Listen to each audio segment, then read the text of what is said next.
The Seattle Police Department report from May 17, 1991, was supposed to be a routine drunk and disorderly filing. Instead, it became the first official document linking Kurt Cobain and Courtney Love together. Not as rock stars, not as a power couple, but as two individuals detained for causing a public disturbance involving property damage, verbal assault, and what one officer described as the most bizarre display of romantic aggression I've witnessed in 15 years on the force.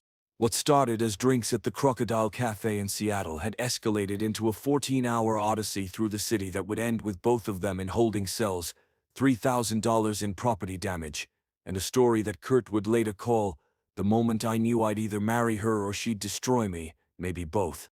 But the most revealing part wasn't what they did that landed them in jail. It was what the arresting officer, Sergeant Michael Torres, overheard Courtney say to Kurt through the holding cell walls at 4:37 a.m.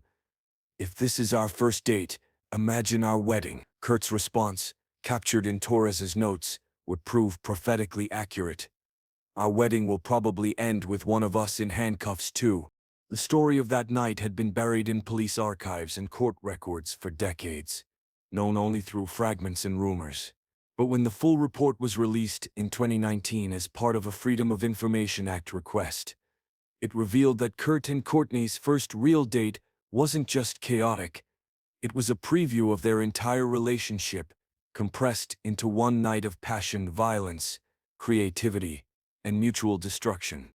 May 16, 1991, 8:00 p.m. The Crocodile Cafe was packed with the usual Thursday night crowd when Courtney Love walked in. She'd been in Seattle for 3 days, ostensibly to see friends in the band Mudhoney, but everyone knew she was really there to see Kurt Cobain again. They'd met briefly in Portland the year before, and Courtney had been pursuing him with an intensity that bordered on stalking. She came in like she owned the place, bartender Rick Morrison recalled years later. Leather jacket, ripped dress, combat boots. She scanned the room until she found Kurt in the corner booth, then walked straight over and sat down without being invited. Kurt was with Dave Grohl and Chris Novoselic, discussing set lists for an upcoming tour. According to witnesses, Courtney's opening line was, "You've been avoiding my calls. That ends tonight." Dave Grohl later described the moment. Kurt went red. Not embarrassed red. More like excited red. Like he'd been waiting for her to track him down. "He told us to leave. Just like that. Guys, I'll see you tomorrow." We knew better than to argue. What happened over the next 2 hours at the Crocodile Cafe was witnessed by dozens of people, each with slightly different versions of events, but they all agreed on the basic narrative. Kurt and Courtney drank heavily, argued intensely, made out aggressively, and seemed to be conducting a relationship on fast forward. They went through what most couples experience in months, all in one booth, Morrison observed, fighting about music, kissing, debating politics, more kissing, screaming about authenticity and punk, and then kissing again. It was exhausting just watching them. At 10:15 p.m., they were asked to leave after Courtney threw a glass at the wall during a heated discussion about whether Sonic Youth had sold out. The glass shattered near another customer, though Courtney would later insist she was aiming for a Poison poster and had excellent aim when sober.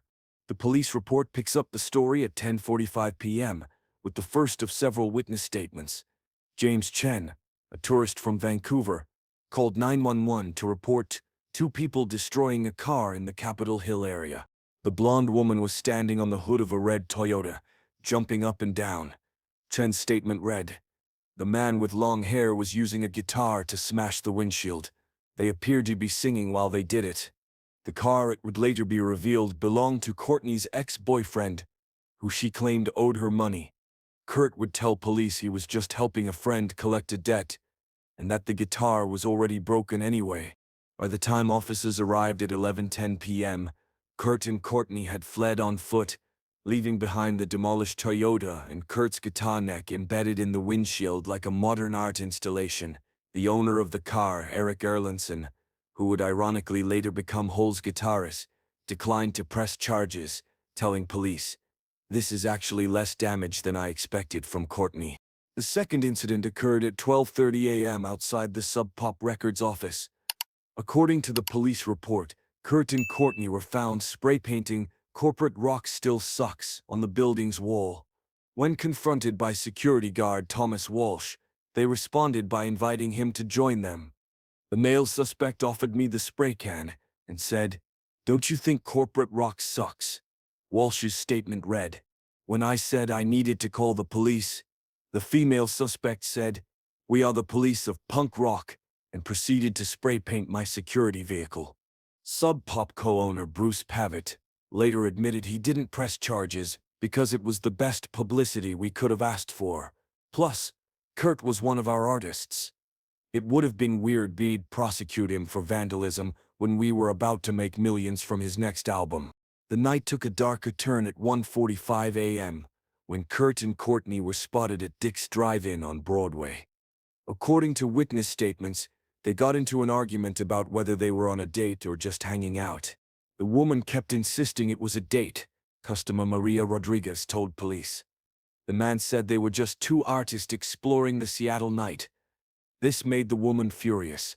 She threw her anger at him and said, "Artists don't make out for 2 hours." The argument escalated when Kurt allegedly responded, "Maybe I make out with all my artist friends," leading Courtney to dump a chocolate milkshake over his head.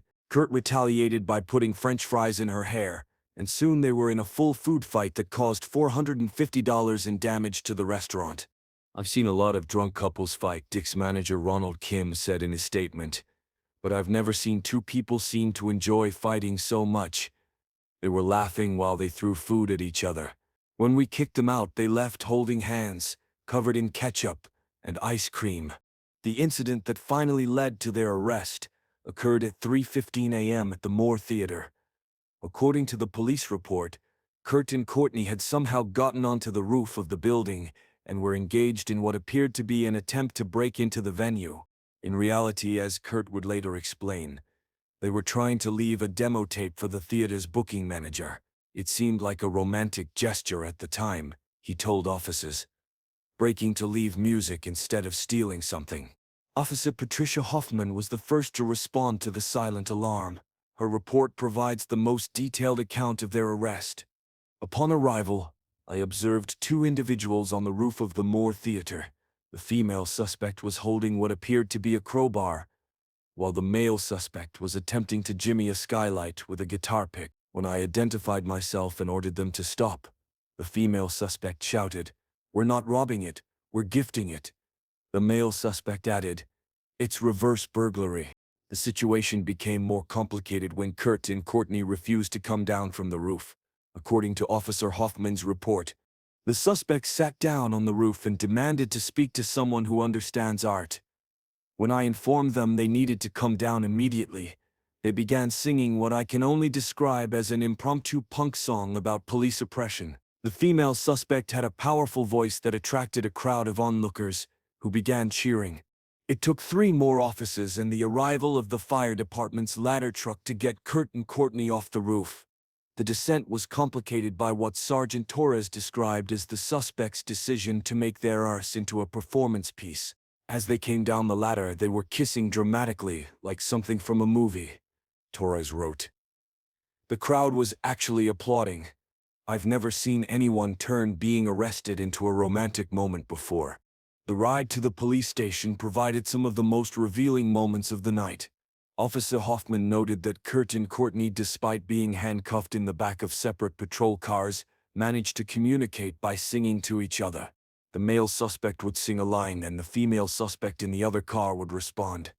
Hoffman wrote, "It was actually quite creative, though the content was largely profane criticisms of the Seattle Police Department." At the station during booking, both Kurt and Courtney were remarkably cooperative. The booking officer, Deputy James Franklin, noted several unusual exchanges.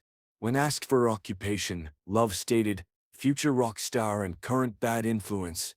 When asked the same question, Cobain answered, "I was a janitor, but after tonight, I might be a professional bail bondsman." The most significant moment came when they were placed in adjacent holding cells. Through the bars and concrete walls, they continued their chaotic courtship. Other detainees would later describe it as the weirdest thing they'd ever seen in jail. Marcus Thompson, who was in for public intoxication, gave a statement to a music journalist years later. They were in separate cells, but they acted like they were on a date. He'd knock on the wall, she'd knock back. They played some kind of Morse code game. Then they started singing again. Not punk songs, but old love songs, really tender stuff. It was beautiful and insane at the same time. It was during this time that Sergeant Torres overheard the exchange that would prove so prophetic. At 4:37 a.m., during a quiet moment, Courtney said through the wall, "If this is our first date, imagine our wedding." Kurt's response, "Our wedding will probably end with one of us in handcuffs too." Courtney laughed and replied, "Only one of us. I'm disappointed in your lack of ambition." At 6:07 a.m., both were released on their own recognizance after Bruce Pavitt arrived to pay their bail. The charges, vandalism, disturbing the peace, and attempted breaking and entering, would eventually be dropped, largely because none of the property owners wanted to press charges. As they left the station, Officer Hoffman made one final note in her report. Suspects left the station holding hands, still covered in food residue from the restaurant incident. Despite spending the night in jail, seemed in extremely high spirits. The female suspect told me, "This was the best first date I've ever had." The male suspect agreed, adding, "We should get arrested together more often." The aftermath of that night would ripple through both their lives. Kurt and Courtney would later claim they fell in love somewhere between the vandalism and the handcuffs. The demolished Toyota became a piece of Seattle music folklore, with parts of it supposedly saved by fans. The graffiti on the Sub Pop building was preserved under plexiglass until the building was renovated into. Dave Grohl later reflected on that night. When Kurt showed up to practice the next day, still smelling like milkshake in jail, with this huge grin on his face, we knew Courtney was going to be a permanent fixture. You don't get arrested with someone on a first date and then walk away. That's a commitment. The police report reveals details that Kurt and Courtney never publicly discussed. For instance, Kurt had $2,000 in cash on him when arrested, unusual for someone who was supposedly broke at the time. When asked about it, he told officers it was advance money for songs not yet written, and that he brought it in case bail was expensive. Even more intriguing was what Courtney was carrying. A notebook filled with what Officer Franklin described as pages of the name Kurt Cobain, written hundreds of times in different styles, like a teenage girl with a crush. When questioned about it, Courtney claimed it was a conceptual art piece about identity and obsession. The morning after their release, they were spotted at a diner on Capitol Hill, still wearing the same clothes from their arrest. Waitress Linda Patterson remembered serving them. They looked exhausted, but happy. They ordered everything on the breakfast menu and shared it all. The girl had twigs in her hair from the roof incident. The guy still had fingerprint ink on his hands. They looked like they'd been through a war, but they couldn't stop smiling at each other. Patterson also noted something that didn't make it into any official reports. The girl showed him a ring. Not an engagement ring, but a plastic ring from a gumball machine. She said, "I got this in jail from another inmate.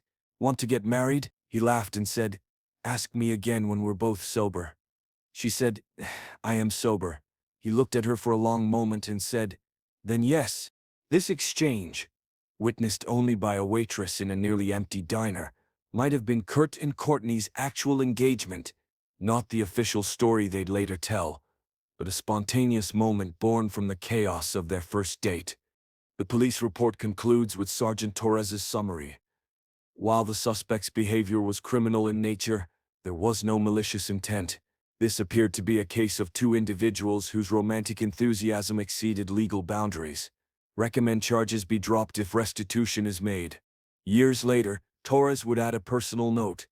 "In 15 years of police work, I'd never seen anything like it.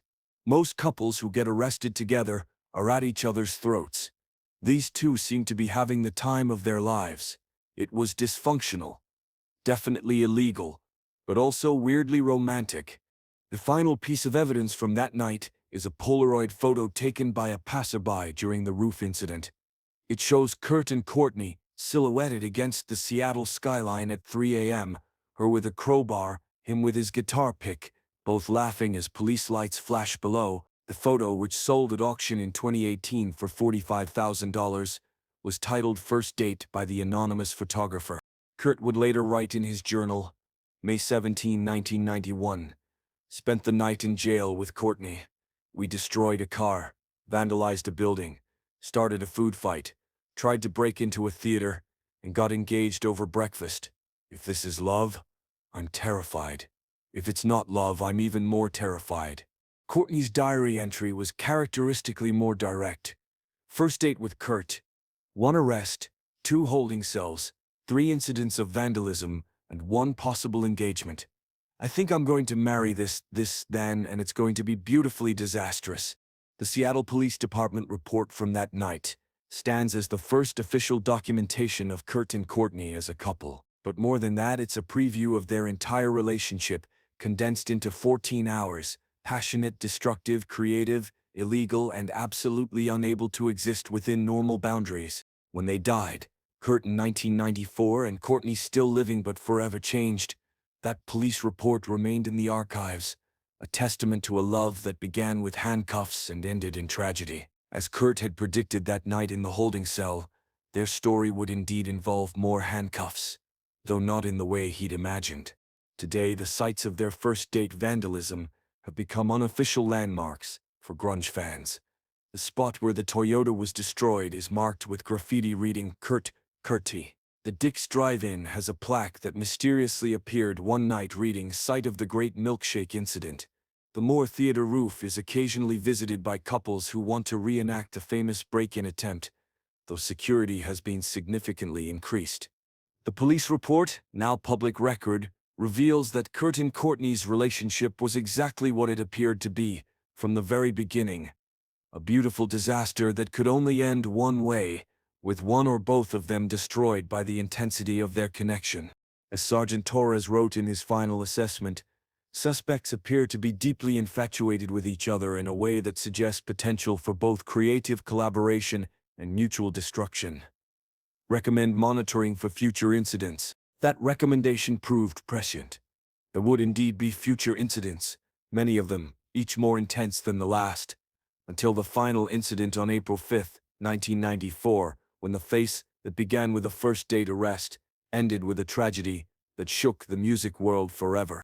But on May 17, 1991, in adjacent holding cells in a Seattle police station, Kurt Cobain and Courtney Love were just 2 punk rockers in love, singing through concrete walls and planning a future that would be as beautiful and terrible as their first date. The police report captures not just a crime, but the beginning of one of rock's most legendary and tragic love stories. If this incredible story of rock's most chaotic first date moved you, make sure to subscribe and hit that thumbs up button. Share this video with someone who believes in love at first arrest. What's the craziest thing you've done on a first date? Let us know in the comments, and don't forget to ring that notification bell for more untold stories about rock's wildest relationships.